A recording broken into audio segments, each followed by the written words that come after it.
આજે અમે પાલા બાપાની વાડીથી આગળ થોડા સ્ટોપ કર્યો હતો દરિયાની ખારીમાં. તો ત્યાંથી અમે હાલતા થયા બપોરે 2 વાગ્યા આસપાસ અમે હાલતા થયા હતા. તો મેં ખારો વધવાનો હતો. ખારામાં અમને હાલતા હાલતા ફૂલ ઠાક લાગ્યો હતો. તો ત્યાં અમે ગ્રાઉન્ડથી અમને દેખા. તો ત્યાં અમે એમ નક્કી કર્યું કે અહીંયા થોડીક વાર અમે આરામ કરી લઈએ. અને એમાં અમારે હારે એવી ઘટના થઈ કે એક જે અમે રાવતમાં રોકાણા હતા વંટોળ ચક્રવાત આવી.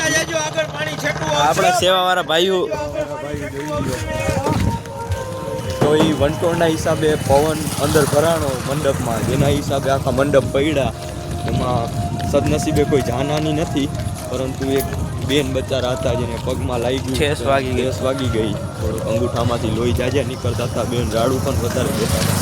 સીન અમે ન લઈ શકતા, કારણ કે એ દ્રશ્ય જ એટલું કરુણ હતું કે અમારું જીવ ન આવેલો આવી રીતે કોઈ વિડીયો બનાવી એમ. એટલે જરીક તમે અમારી દ્વારકાધીશ મેર હતી એટલે અમે બચી ગયા. આ મારો ભાઈ અને અમારા કાકા, અમે ત્રણે જ હતા, બેઠા હતા. અને મારું તો આટલું જ રહી ગયું ભાઈ, આટલું. તો હું તો અડી જ જાત એમાં, મારું આટલું જ આવત. પણ આ તો દ્વારકાધીશની દયા હતી અને અમે બચી ગયા.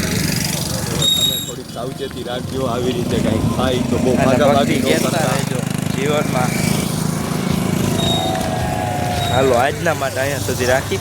જય દ્વારકાધીશ. કાલ તમને દ્વારકાધીશના દર્શનમાં જોવા મળશે. જય દ્વારકાધીશ. દ્વારકાધીશ.